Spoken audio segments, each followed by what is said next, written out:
ओम शांति।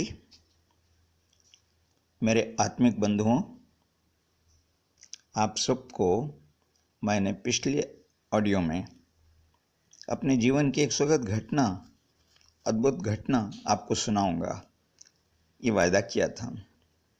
मैं विजय भास्कर, विशाखापट्टनम, आंध्र प्रदेश का निवासी हूँ। आज वही अनुभव मैं सुनाने जा रहा हूँ। 2005 तक मैं भी सब दुनिया वालों की तरह भगवान को सर्वव्यापी मानकर बहुत भक्ति करता था। मेरे कुल देवता तिरुपति के बालाजी थे। मेरे दादाजी और पिताजी सब शिरडी के साईं बाबा का प्रत्यक्ष दर्शन 1916 में कर उनसे आशीर्वाद प्राप्त करने के उपरांत उनकी भी पूजा करने लगे।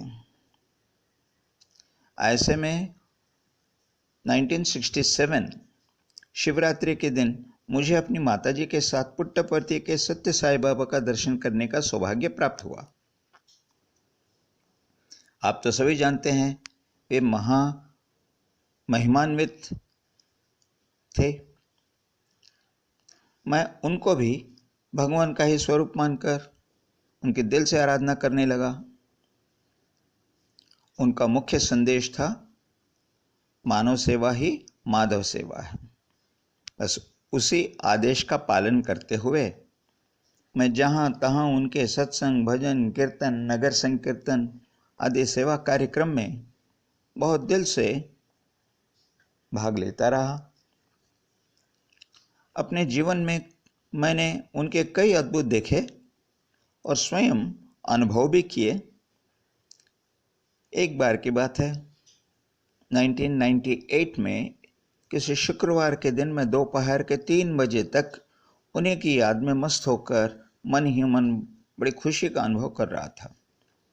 मैं अकेला अपने ऑफिस में उनके एक भजन गुनगुनाते हुए बड़ा आनंद का महसूस कर रहा था।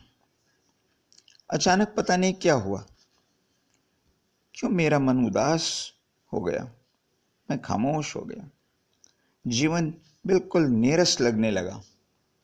मन में सत्य साईं बाबा से प्रश्न किया कि मेरे मनुष्य जीवन का क्या लक्ष्य है, मैं किस काम का, जबकि धूल भी ईंट बनकर बड़े बड़े मकान बनाने के काम आ जाता है। मैं तो खा पीकर नालायक जीवन जीकर मर जाऊंगा और जलकर राख भी हो जाऊंगा। ऐसी बेकार की जिंदगी जीने से बेहतर है मैं इसी क्षण मर जाऊं। लेकिन मैं आत्मघात नहीं करूंगा। मेरे जीवन को, मेरे प्राण आपको ही हरने पड़ेंगे। मैं मेरा जीवन व्यर्थ समझता हूं। ये सारे विचार मैंने अंग्रेज में उनके नाम पत्र लिखा। उसमें आखिरी वाक्य था, I think my life is a waste. फिर साइन कर दिया। उस पत्र को लिफाफे में रखकर 3:30 बजे अपने ऑफिस बॉय के हाथ थमा दिया और उसे 2 रुपये देकर कहा, शनिवार सुबह 7 बजे उस लिफाफे पर स्टैंप लगाकर पोस्ट ऑफिस में डाल देना। वो लिफाफा लेकर चला गया।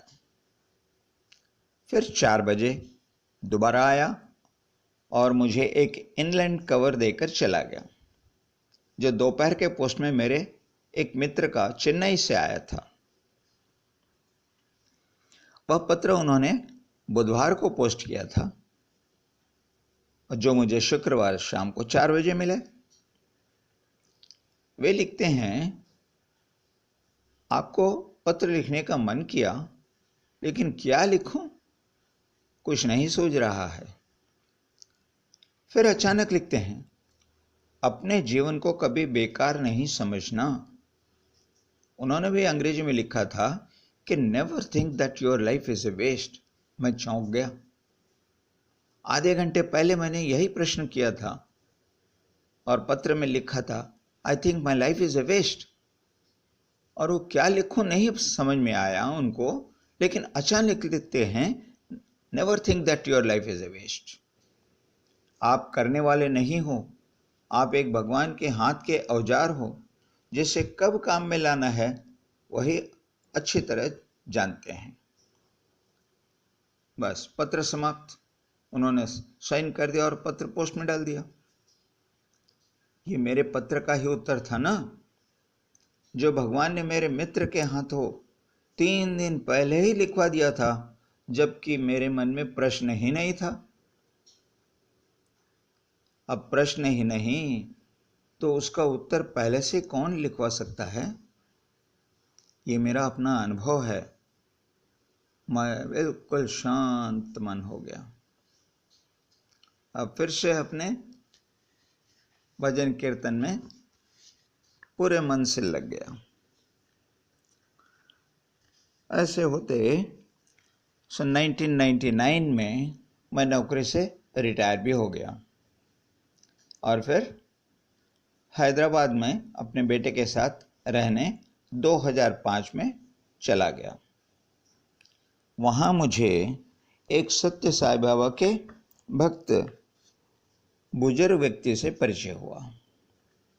वे मुझे ब्रह्मा कुमारी सेवा केंद्र पर ले गए, जहाँ मुझे 2 सितंबर 2005 से 8 सितंबर 2005 तक माने 1 सप्ताह भगवान का परिचय और सृष्टि चक्र, परमात्मा से आत्मा का संबंध, कर्मों की गुह्य गति आदि का रहस्य समझाया गया। आखिरी दिन इस बार फिर एक प्रश्न मन में उठा, लेकिन इस बार सत्य साई बाबा से नहीं, उस निराकार परमात्मा शिव जी से प्रश्न किया, जिन्हें असली भगवान कहकर मुझे परिचय दिया गया। मैंने कहा, आप अपना परिचय इतनी देरी से मुझे क्यों दी, जबकि मेरी उम्र 65 वर्ष हो चुकी है। मेरे पास अब समय कहाँ रहा आपसे कुछ पाने के लिए। अब कभी भी मेरा जीवन समाप्त हो सकता है। 1998 में ही दे देते ताकि इन 6 वर्षों से मेरा कुछ भाग्य बन जाता। इस प्रकार मैंने उनसे सवाल किया। अगले दिन मैंने 9 सितंबर 2005 को मुझे पहली बार भगवान के महावाक्य सुनने के लिए क्लास में बिठाया गया, जहाँ बहुत और लोग भी सुनने आए हुए थे। उस महावाक्यों को वे मुरली कहते हैं। उसी दिन की मुरली में भगवान के वाक्य थे, अभी टू लेट का बोर्ड नहीं लगाया है, जब से परिचय मिला पुरुषार्थ करो, तुम लक्ष्य को पालोगे। मैं चौंक गया। मुझे तुरंत महसूस हुआ कि यह तो मेरे कल के प्रश्न का ही उत्तर है। अब दिल में पूरा विश्वास बैठ गया कि सचमुच भगवान हैं, जो दिखता नहीं परंतु हमारे पास ही रहता है, अंदर नहीं, और हमारी सुनता भी है। और उस पर भरोसा करो तो मनोरथ पूरी भी करता है। उस दिन से 15 वर्ष पूरे हो गए। भक्ति करना, पूजा कीर्तन आदि करना, मैंने सब कुछ छोड़ दिया। न भजन न संकीर्तन। जीवन पहले से भी ज़्यादा चिंता मुक्त हो गया। बस मेरा सारा प्रयास क्या भगवान है, यही संदेश सब तक पहुंचाने के भगवान इस समय भारत में उपस्थित हैं, धर्मात्माओं की रक्षा करने, जो उनका स्वयं का वचन है, भगवान वाच।